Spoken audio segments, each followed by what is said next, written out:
Good morning. Welcome to Ramblings with Joe.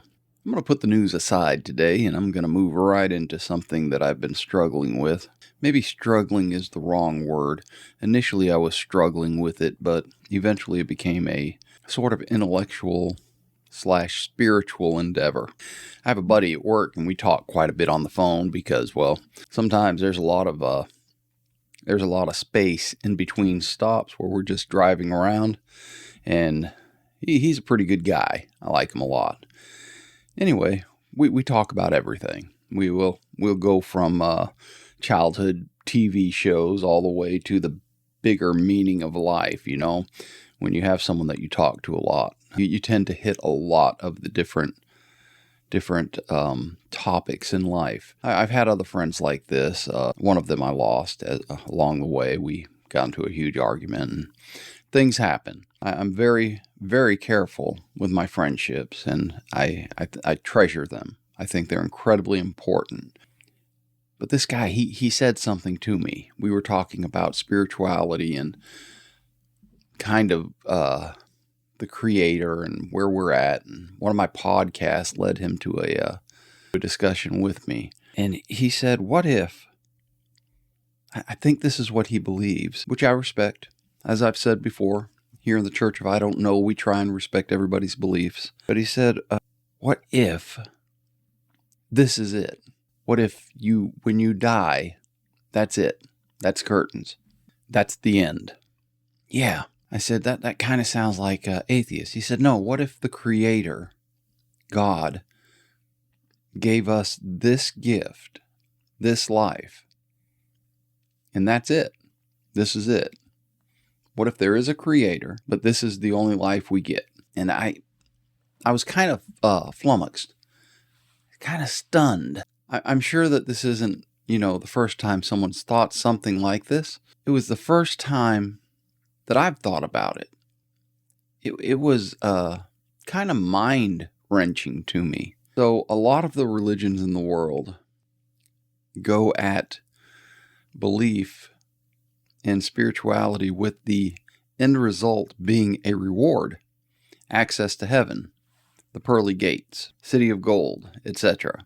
What if what we're doing right now is the gift? What if this is its own reward? So my first thought was,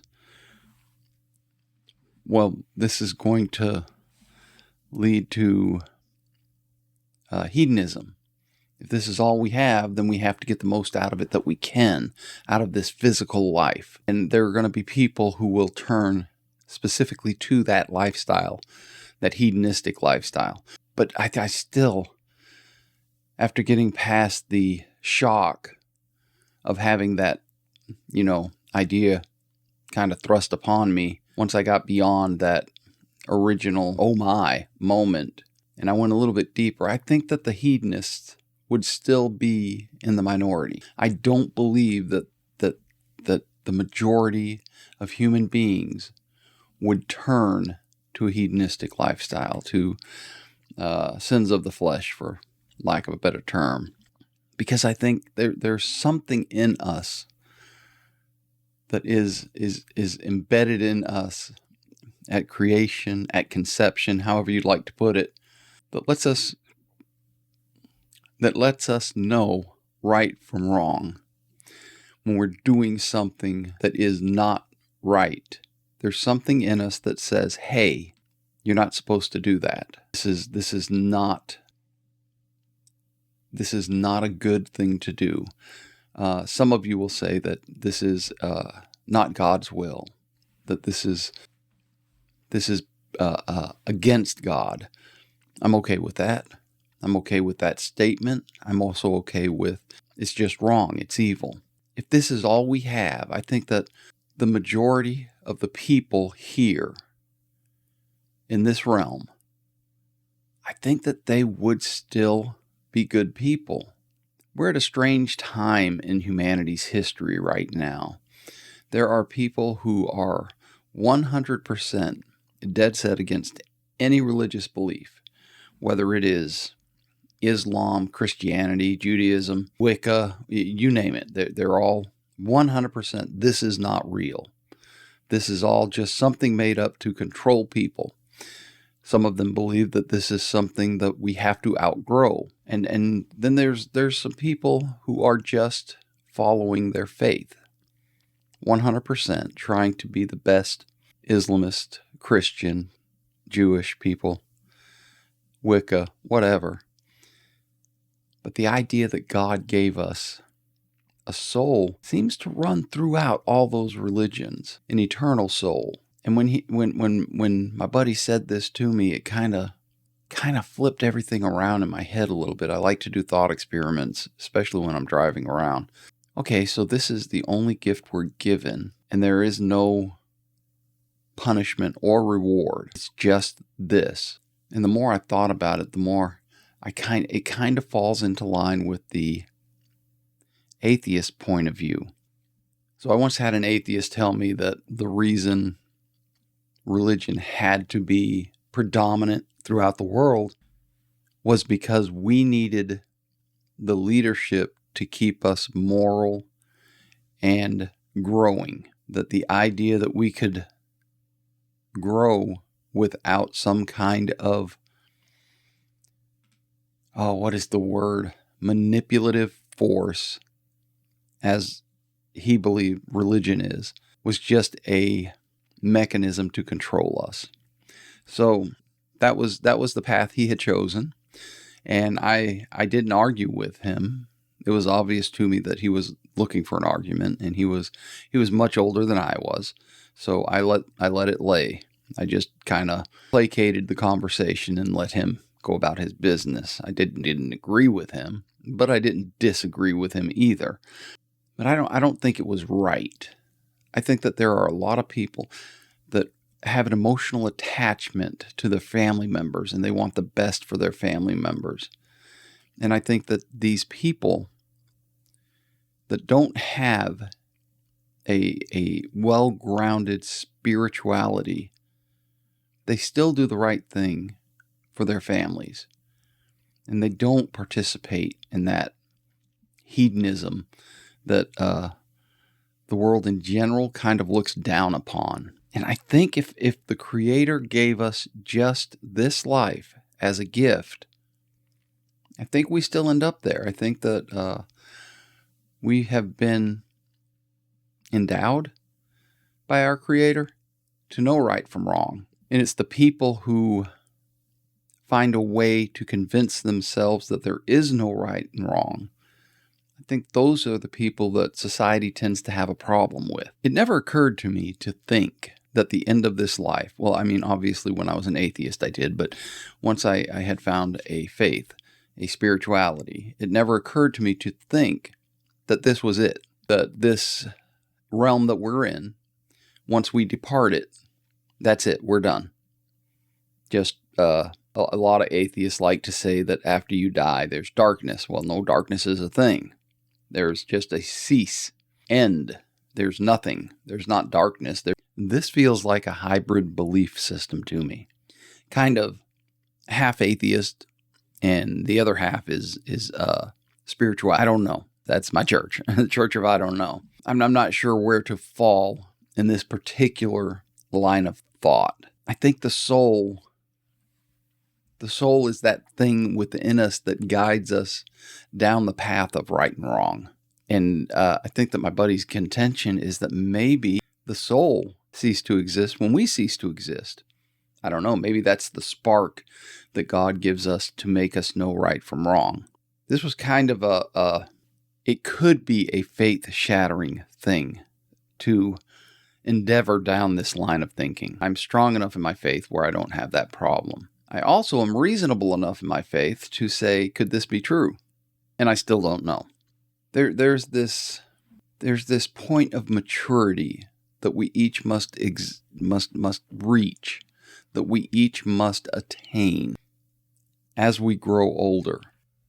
And that maturity is the reward system versus appreciation system. And what I mean by that is, as a child, your parents would tell you, if you behave, I will buy you a trinket on the way out of the store. Or if you behave, you can have some ice cream tonight. Or if you don't behave, you will be punished. You are either rewarded or punished. I tend to think of those two things under the reward system, and that we all get our just rewards. So if you are misbehaving, your reward is punishment. And in the greater scheme of things, if you take a few steps back from that situation, eventually you start doing the right thing for your parents because you appreciate who and what your parents have done for you, not because you're seeking a reward from them. So the appreciation that you find for your parents, this reward versus appreciation, can be taken to the spiritual level as well. As a young Christian, someone who was raised in the Catholic Church, the idea that you know, because you had that mindset of a child, you're going to go to hell if you sin too much. If you do the right thing, you're going to go to heaven. Well, that's that reward system. You're going to get your just rewards. You're going to get what you deserve. In the long run, what you want to do is you want the good things to outweigh the bad things. And I think most Christian churches teach that. I imagine most churches in general teach some form of the reward system where we all get what we deserve in the end. But if the end is the end, the cease of existence, then the reward system falls apart. It becomes sort of a fairy tale that we tell kids. And then, if this is just the gift, we end up in the appreciation system, where we're appreciative of what the Creator has given us, and in appreciation for what He's given us, and that spark of soul that He has instilled in each one of us that teaches us right from wrong. We don't do it for the reward, but we do it for the appreciation because we appreciate the gift. There are some Christian sects that teach grace. This word is an abbreviation for God's riches at Christ's expense. Well, the idea there is that you can't earn your way into heaven. And I think that across all religions, that's true. I think that you can't earn your way into heaven. It's a problem I have with some religions and some cults that you have to do this. You have to do this to get into heaven. You have to attain this level to get into heaven. I have an issue with that. I don't think that really there's anything that if you believe in a creator, what can you do to enhance that creator's existence?